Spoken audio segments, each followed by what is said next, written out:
जो कटा हुआ है वो तो पानी में डूब गया और खड़ा है वो खेत में गिर गया। ज्वार बाजरा की फसल थी, उस समय भी आप लोगों ने खबर चलाई थी। भगवान रूठा है लेकिन सरकार ना रूठे, ये हम आशा करते हैं भगवान की। नमस्कार। ओलावृष्टि और तेज बारिश, बेमौसम बारिश की वजह से आज अन्नदाता यानी कि जो किसान है वो परेशान है। आज हमारे साथ किसान नेता नैम सिंह फौजदार हैं। उनसे बात करेंगे कि आज जब किसान परेशान है, वो लोगों से मिल रहे हैं, किस तरह से किसानों की आवाज़ जो है वो आ रही है। कहीं ना कहीं अब सरकार प्रशासन को ये उनको देखना चाहिए और उनको सपोर्ट करना चाहिए, क्योंकि ये वक्त बड़े दुख का है। क्योंकि किसान जब एक बुआई से लेकर कटाई तक पहुंचता है, कटाई कर लेता है, तो बहुत नुकसान अब उनको हो गया है। कटाई के बाद जो फसल है वो खराब होने जा रही है। सर, आज किसान परेशान है, क्या कहेंगे? भगवान की जो किसान मार उन पे पड़ी है। किसान परेशान नहीं है, बहुत परेशान है।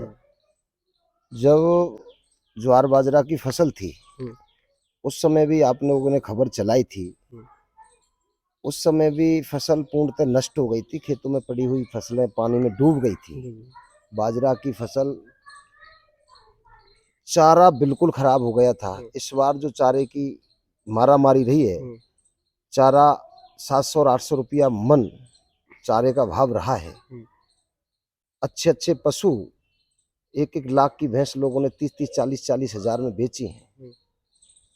उस समय का मुआवजा भी किसान को अब तक नहीं मिला।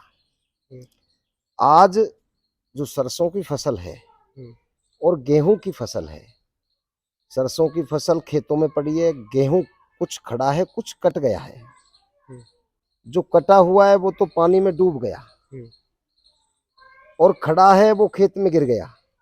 जब बुवाई हुई थी उस समय तो डीएपी के लिए लाठी खाई किसान ने, फिर यूरिया की मारामारी रही, फिर जगह जगह बिजली घरों पर ताले लगाए गए। किसान को पूर्णतः 6 घंटे की जो सरकार की निर्धारित बिजली है वो भी किसान को समय पर नहीं मिली। जैसे तैसे संघर्ष करके किसान ने अपनी फसल को तैयार किया। और किसान को जब वैसाख की फसल होती है, वो व्यापारी का, किसी गांव में किसी से उधार लिया है, उसका पैसा हिसाब किताब चुकता करने का ये सपना देखता है। और कर्जदार भी ये सोचता है कि वैसाख में इसकी फसल आएगी, ये हमारा पैसा देगा। और वो फसल आज पानी में तैर रही है। किसान के हालात क्या हैं वो किसान ही जानता है। जो आज एसी में बैठे हैं, जो किसान के कानून बनाते हैं, उनको ये पता नहीं है कि आज किसान किस स्थिति से गुजर रहा है, किसान से क्या बीत रही है। अब तक तो सर्वे गिरदावरी हो जानी चाहिए थी, लेकिन अभी तक सरकार की तरफ से कोई ऐसा आदेश जारी नहीं हुआ कि किसान खून के आंसू रो रहा है।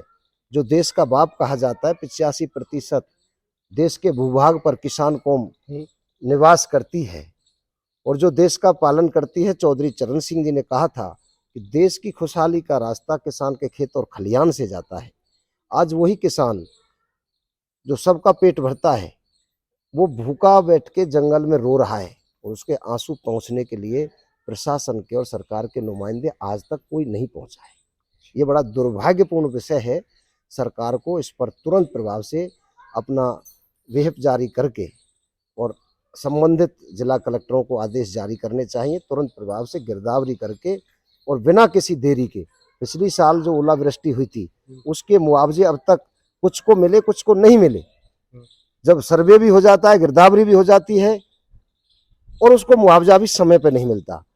भगवान रूठा है लेकिन सरकार ना रूठे, ये हम आशा करते हैं। भगवान की जो कोप है, ईश्वर और प्रकृति का जो कोप है, उसको तो हम नहीं रोक पाते, लेकिन सरकार का कानून तो अपने हाथ में है। सरकार जब उद्योगपतियों के लिए 2 मिनट में किसी फैक्ट्री में आग लग जाए तो उसका लोन माफ हो जाता है।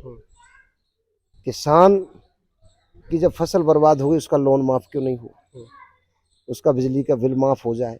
कुछ तो मतलब घाव है, उस घाव पे मरहम लगाने का काम राम रूठाए राज ना रूठे। ये हम आपके माध्यम से सरकार से अपील करते हैं कि सरकार किसान के इस दुख में साथ दे और संकट की घड़ी में गंभीरता लेते हुए किसान के घावों पर मरहम लगाने का काम करे। जैसे कि देखा गया है कि किसानों का जो कर्जा माफ था वो भी कहीं ना कहीं सरकार ने 10 गिनने तक नहीं करा, लेकिन अब फिर से यही है कि जनता के कहीं ना कहीं जो किसान आज परेशान है, बिल्कुल एकदम आज धरती पे पैर उसने टेक दिए हैं। तो बद से बदतर उसकी हालत है, तो क्या लगता है कि अब की बार सरकार उनको सपोर्ट करेगी? देखिए, जब सरकार 2018 में चुनाव हुआ था विधानसभा का, हम्म, और कांग्रेस जिस मुद्दे पर हम्म, सत्ता में आई, हम्म, वो प्रमुख घोषणा पत्र में इनकी जो घोषणा थी कि हम्म, किसानों का संपूर्ण कर्जा माफ करेंगे। हम्म, अब चुनाव का दूसरा समय आ गया, 2023 चल रही है, 6 महीने बाद चुनाव है। हम्म, लेकिन जो इसका प्रमुख घोषणा पत्र में पहली मांग थी, और उनके राष्ट्रीय अध्यक्ष तत्कालीन राहुल गांधी जी ने भी हम्म, 10 दिन की गिनती उंगलियों पे गिन के कहा था कि 10 दिन में किसान का संपूर्ण कर्जा माफ कर देंगे। लेकिन 5 साल पूरे होने के अभी तक किसान की कर्जा माफी के नाम पर कोई जिक्र तक नहीं किया। लगता है कि अब की बार सपोर्ट करेंगे या नहीं करेंगे, इस पे मसला है। आप क्या करना चाहेंगे? सरकार से अपील करना चाहेंगे, किसान के साथ आप खड़े हैं, क्या कहेंगे? मैंने आपको पहले भी कहा है, राम रूठा है, राज ना रूठे। और इस संकट की घड़ी में किसान का सरकार साथ दे, जिससे किसान अपने आप को सुरक्षित महसूस कर सके और ये कर सके कि जनता के साथ संकट के समय में सरकार खड़ी है। और भगवान तो किसी के हाथ में, ऊपर वाले के जो कहर है, चाहे वो ओलावृष्टि हो, चाहे अतिवृष्टि हो, चाहे सूखा हो, वो तो इंसान के बस की बात नहीं है। लेकिन सरकार तो इंसान ही चला रहे हैं, और सरकार के चलाने वाले जो नुमाइंदे हैं वो भी सब हमारे भाई बंद हैं। विधानसभा में जो बैठे हैं, उनको इस बात पर गंभीरतापूर्वक विचार करके सहानुभूति बरतनी चाहिए। देखिए, आज किसानों के मुद्दे को लेकर बातचीत हुई। उन्होंने बताया कि जो किसान है वो परेशान है, हम सरकार से ये उम्मीद लगाते हैं कि कहीं ना कहीं वो उसके हक के लिए न्याय करेगी, और आज जो किसान के मुआवजे की बात है कहीं ना कहीं उसको देगी, जो उसका एक मुआवजा बनता है। और साथ ही उनके बिजली में जो बिजली बिल हो, या फिर यूँ कहें कि चाहे किसान के ऊपर कर्जा हो, वो सारे माफ़ होने चाहिए, क्योंकि आज किसान वाकई में बहुत परेशान है। यही आज हमारी चर्चा रही। नैम सिंह फौजदार जी हमारे साथ रहे, कैमरा पर्सन इस्माइल मनान के साथ मैं आपका अपना जी कुल न्यूज़ से धन्यवाद।